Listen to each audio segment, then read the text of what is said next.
Ya, Assalamualaikum warahmatullahi wabarakatuh. Salam damai sejahtera, salam Om Swastiastu, namo buddhaya, salam kebajikan. Ya, perkenalkan nama saya Dimas, saya dari Jakarta Timur. Sebelumnya izin, apakah ini ada batasan waktu untuk saya bicara? 5 menit. Oh, singkat aja. Ya, tadi kan disebutkan ya bahwasannya atau dipaparkan bahwasannya kemerdekaan kita atau bangsa Indonesia itu bukan hanya menjadi tanggung jawab daripada pemerintah itu sendiri. Nah, itu menjadi tanggung jawab daripada kita sebagai individu yang menjadi bagian dari warga negara. Nah, lalu saya pribadi menilai bangsa kita yang sudah 79 tahun ini berdiri, dia baru merdeka secara de facto dan de jure. Namun dalam realitas kehidupan sosial, masyarakat kita itu masih belum merdeka. Nah, di dalam mukadimah Undang-Undang Dasar itu disebutkan bahwasannya tujuan negara salah satunya adalah mencerdaskan kehidupan bangsa. Tapi di dalam perjalanannya, pendidikan hari ini belum bisa mengakomodir apa yang jadi kebutuhan dari masyarakat.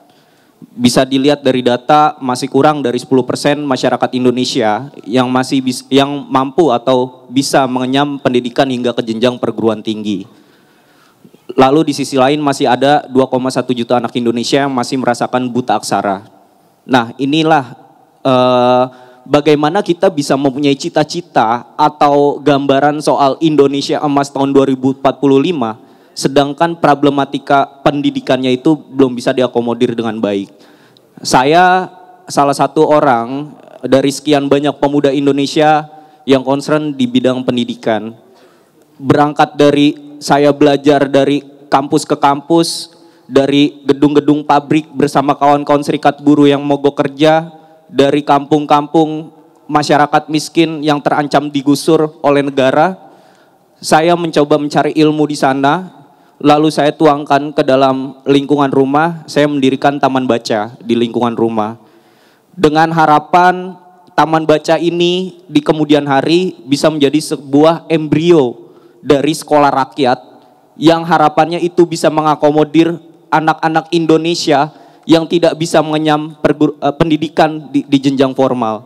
Nah, lalu pertanyaan saya, apakah kita sebagai pemuda memang wajib untuk melakukan itu? Karena di undang-undang itu kan mencerdaskan kehidupan bangsa itu menjadi bagian daripada tugas atau fungsi daripada negara itu sendiri, yaitu melalui pemerintah. Apakah masyarakatnya juga harus turut terlibat langsung? Mungkin seperti itu. Ya, terima kasih ini. Pertanyaannya baik sekali, saya sampai nyatet. Balik lagi ke Al-Farabi, tentang pendidikan dulu mas saya tadi ya. Jadi imaji, narasi, cerita itu bisa diakses orang baik yang berpendidikan maupun yang tidak berpendidikan.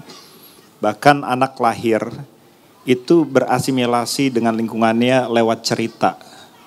Dia baca cerita, dia tahu bahwa model etik yang paling bagus itu Spider-Man. Karena dia punya struggle, dia punya keistimewaan, dia punya makna, akhirnya punya tanggung jawab. Kelihatannya sepele gitu ya. Nah, filosofi, ilmu pengetahuan alam itu privilege, keistimewaan bagi orang yang bisa mengecap pendidikan formal, bukan pendidikan tinggi. Kenapa sih poinnya, tadi saya suka dengan notion mas, nalar dan hati nation, nalar dan hati. Itu harus jalan berbarengan karena seperti yang Al-Ghazali katakan, bagi yang pikirannya lemah, imannya akan gampang goyah, sedikit saja serangan dia akan jatuh dalam fanatisme dan kekerasan. Poinnya di situ. Jadi orang-orang yang beruntung bisa mengecap pendidikan di dunia formal, itu punya tanggung jawab untuk menjadi standar bagi masyarakat yang tidak memiliki keistimewaan tersebut, agar supaya mereka tidak jatuh dalam fanatisme dan kekerasan. Poinnya di situ. Pendidikan formal juga adalah penyeimbang kelas. Bapak saya tidak lulus SMA, demikian juga ibu saya. Pendidikan tinggi adalah satu-satunya jalan untuk saya bisa naik kelas sosial. Saya ngajar di UK. Itu sebuah impian yang nggak terbayangkan. Hanya bisa lewat pendidikan formal. Permasalahannya sekarang adalah standar-standar dihancurkan. Pendidikan formal dicaci maki di dunia populer, dianggap nggak penting. Hoax. Scam. Seperti itu.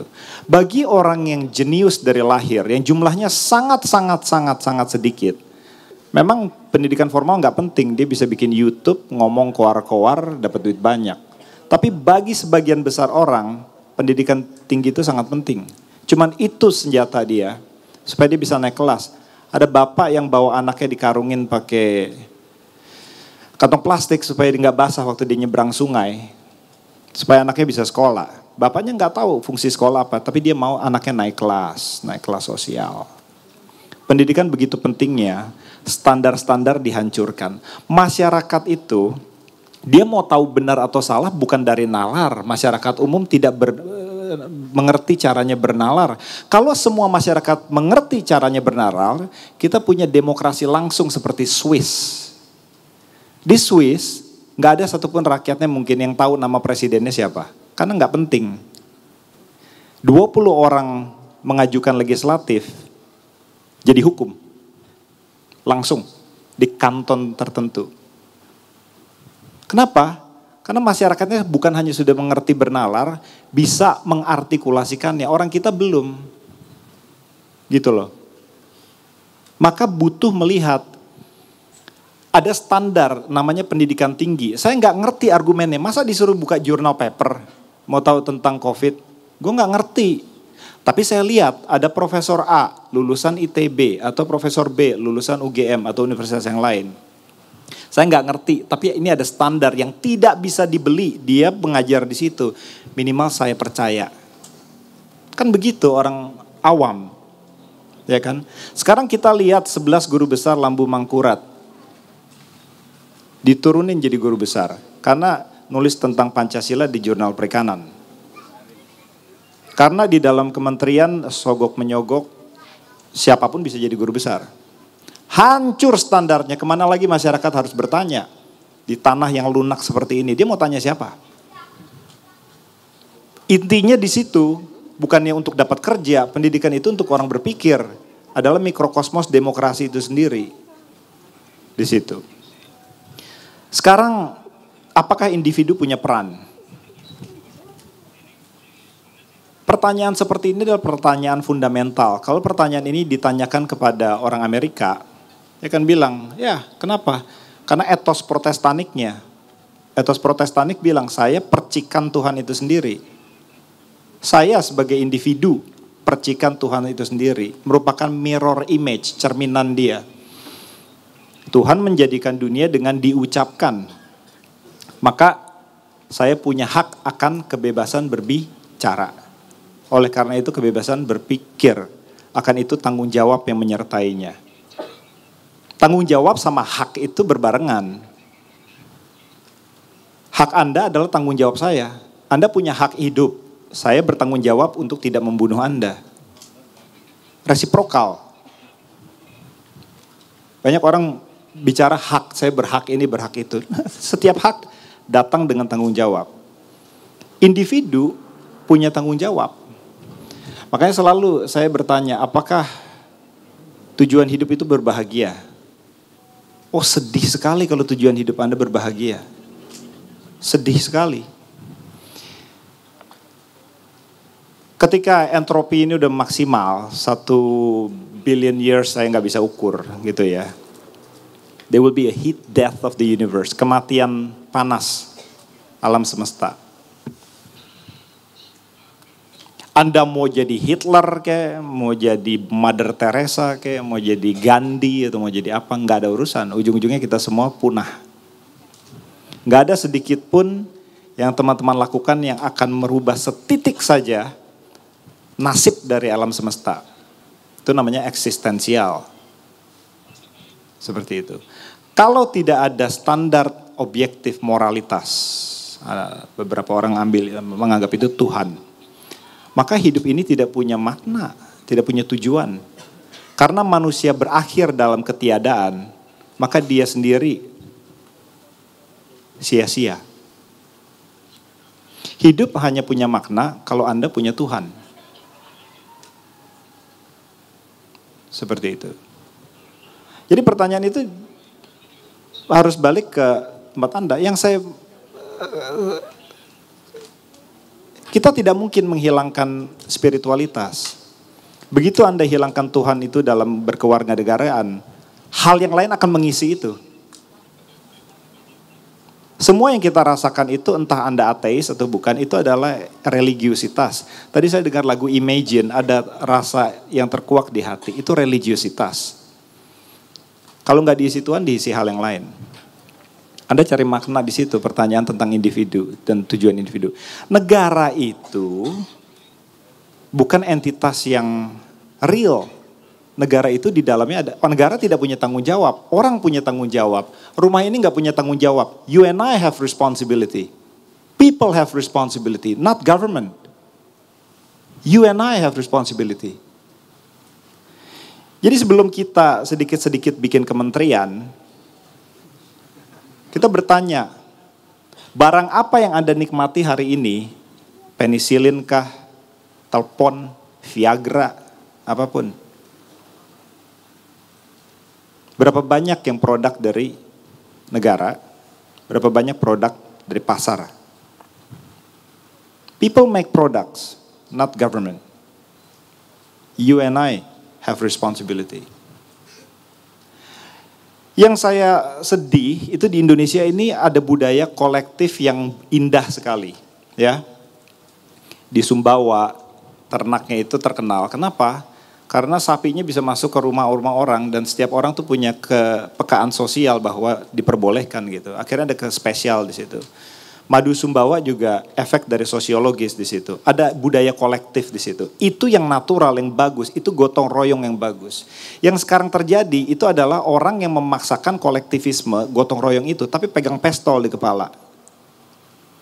Itu permasalahannya. Distorted view of gotong royong. Saya mau nyuruh anak saya mengabdi untuk negara. Pasti akan saya bilang untuk mengabdi untuk negara. Tapi kalau saya pegang pistol, itu ceritanya lain. Gitu loh. Individu itu punya kepentingan pribadi yang tidak inferior dari kepentingan kolektif. Tadi saya bicara tentang pohon berakarkan serabut. Namanya demokrasi, ya kan? Bawahnya Dutch East Indies. Feodalisme. Poinnya di situ. Profesor, asisten profesor, associate profesor, itu produk dari demokrasi. Sekarang ditanya, oh kita harus rasionalitas, harus ilmu pengetahuan. Dari mana datang ilmu pengetahuan? Dari universitas. Dari mana datangnya universitas? Universitas tertua itu di Maroko, Alves. Masjid. Di Bolonya itu monasteri. Di Oxford pun demikian. Sebelum Anda bisa melakukan sains, Anda harus rendah hati sedikit. Paham bahwa memahami alam semesta itu hal yang baik dan mulia. Itu bukan klaim saintifik loh. Itu klaim religius. Bisa dibuktikan di laboratorium nggak? No. You just have to accept it. Bahwa kita diberikan fakultas otak untuk memahami hukum gravitasi. Itu preposisi yang jadi dasar, bukan dibuktikan oleh ilmu pengetahuan. Bahwa keyakinan yang terkesan objektif bahwa menyiksa bayi tanpa sebab itu hal yang salah, bukan klaim saintifik, itu klaim moralitas. It's a moral truth. Bahwa matahari terbit di Sembalun, itu hal yang indah. Itu bukan klaim saintifik. Itu klaim spiritual. Itu kalian harus mengerti. Kenapa? Kalau Anda tidak mengerti itu, di mana batas, efikasi, limit ilmu pengetahuan, imaji, kita akan jatuh terpuruk dalam fanatisme. Nah, sekarang tentang narasi. Saya berikan definisi yang teknis ya. Ini dari beberapa grup psikoanalisis dan filosofer dari Oxford University. Narasi itu artinya adalah representasi dari 2 atau lebih episode atau event-event, baik fiktif maupun nyata, di dalam garis waktu. Itu narasi. Saya ulangi. Narasi itu secara teknis artinya 2 atau lebih, representasi dari 2 atau lebih, titik-titik episode atau event, baik nyata maupun fiktif, di dalam domain waktu. Anda bayangkan sumbu X, sumbu Y, oke? Oh, di sini muda-muda mungkin ngecap bangku sekolah ya. Bayangkan sumbu X-nya itu waktu. Ada 2 titik minimal. Apa yang bisa Anda buat dari 2 titik? Garis. Apa yang Anda bisa lakukan dengan garis? Prediksi. Dari garis Anda bisa berprediksi karena bisa ditarik. Itu artinya narasi, teori. Nggak usah pakai teori Pak, praktek aja. Tanpa teori Anda tidak bisa memprediksi masa depan. Bapak Ibu, teori itu diajarkan di universitas. Narasi itu pentingnya di situ. Narasi titik utamanya adalah identitas, masa lampau. Ditarik untuk mengerti kemana kita akan pergi. Tanpa narasi yang jelas, tidak mungkin rakyat akan bergerak bersamaan ketika ada krisis. Pandemi, semua orang balik ke tribalisme masing-masing. Kayak bom waktu. Tinggal nunggu event seperti pandemi, climate change, bencana alam, di Ring of Fire, sebenarnya bubar. Pohon jatuh 2019, listrik Jakarta mati 4 hari. Pohon jatuh. Itu begitu rentannya kita, gitu loh. Narasi itu penting sekali. Utility-nya Anda harus tahu, itu bukan sekedar mitos. Nah sekarang pertanyaannya tentang pemersatu. Pemersatu itu identitas. Yang menyatukan Indonesia adalah bahasanya. Menurut Benedict Cumberbatch, bukan. Ben Anderson. Nasionalisme di Eropa itu muncul ketika ada mesin cetak. Orang tahu bahwa ada imagine communities, orang berbicara dengan bahasa yang sama. Bahasa Indonesia walaupun dipaksakan, kita harus apresiasi. Itulah yang membuat kita menangis ketika Rizky dapat medali emas. Karena kita tahu dia lahir di mana, berbicara bahasa apa. Mungkin gak dengar dia ngomong apa, tapi kita bisa tebak kira-kira. Itu menyatukan kita. Nah saya ingin agar identitas ini dicari bukan diambil dari luar.